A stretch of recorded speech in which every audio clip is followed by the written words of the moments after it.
Your book is a palpable living entity.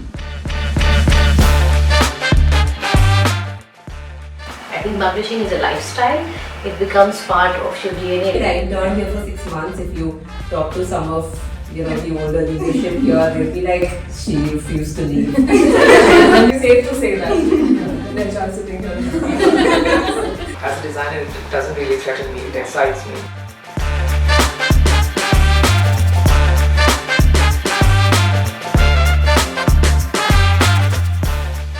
How, ever since there's definitely this sort of rise of Eastern pop culture, for example, let's say K-pop, and you look after the Southeast Asia side of the books here. So how, in your time here, has the reception towards Southeast Asian literature changed because of these trends? Oh yeah, absolutely. I mean, we were just talking about young adult, and I was just wondering that we have seen in the last. So Penguin Southeast Asia has been around since 2019. So it's very young. But the list has sort of been dominated by the young adult children's writings, and most of them debut authors from the region. They are themselves in their late 20s or have kids who are in that 2-year, 3-year age group, and they're writing for children or they're writing for teenagers. And the themes that are coming up are purely fantasy based steeped in the mythology of the region or the characters, or even something which is history for them but would be very fascinating for people outside of the region, be it Chinese myths, be it Malay stories, be it even the political scenario and how it affects, say, a fantastical region. And so those stories are being picked up by readers in US, by reviewers in UK, and they find it that it's great that there's a voice who's supporting these authors. I do want to ask you, any book that you've worked on that has left like an impact on you personally, that you just can't quite let go? I mean, so many, right? Okay, but I'll start. A recent book that I think was left a pretty big mark on me was the Rahul Bajaj biography. I think he's he was a person who was really larger than life, and it was a book which was, it was almost 20 years in the making. Geeta Perumal, the business historian, wrote it, and it came out at a time he became very unwell very quickly. It's about courage, it's about passion, and more than business, it really teaches you how to live. But two books in particular left a big impression in my life. One is the biographical writings of A.K. Ramanujan, who is one of the stalwarts in Indian literature, and Satyajit Ray. I think one book that has left a mark on me was this one that is just getting shipped to stores right now. It's called Tanya. It's a book by Arupa Patangya Kalita. It's a first children's novel ever, and first time translated in English. For me, I don't work on books, but I have this thing that it's maybe my role also. I realize that people do are very different, but it's stories and experiences, some of which are common with everyone. And because of that, there are two very special books for me. One is very old, one is recent. Where I found certain experiences of my life, where I saw those experiences, I cried along, I felt happy about it. So one is Oliver Twist. It's been my all-time favorite. Unfortunately, there's some bad parts of it which I relate to. But the end, how it turns out, it just left me very happy. It was such a warmth in my heart. And the other one was Life's Amazing Secrets by Gurmehar Kaur. There were so many stories, anecdotes. It just felt like some of them, yes, they do happen, maybe in a different way, but the feelings were very, very something that I also felt along, and it was the reason that I was reading. I was crying, I was happy. So these two books are like crazy impact. I like a lot many books. I think Rick Riordan is something that I've read the most, right?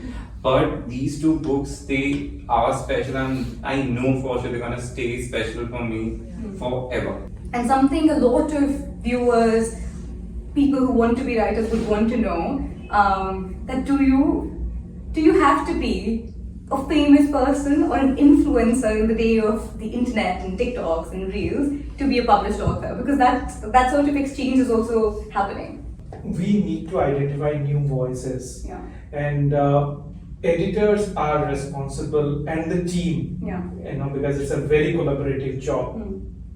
Bestsellers are created in a publishing house. Yeah. So we need to believe in that, and I think that when the author also understands that, she believes that it's an equal relationship. Again, if she is a big author, a celebrity author, Yeah. I think at the end of the day it doesn't matter, because the commissioning editor and the author concerned Yeah. here, they are very much involved with the book Yeah. from the very beginning. Yeah. So the relationship is very, very, very unique, and kind of an emotional connection is there. Your book is a palpable living entity, and if the editor believes in that, Yeah. that spirit needs to be passed on to the marketing, sales, and every day we need to champion the idea. But I think I do want to talk about, and I think this is something that everyone wants to know, and having published 2 books also, I think about it a lot. What makes a good book? What is it? What makes a good book?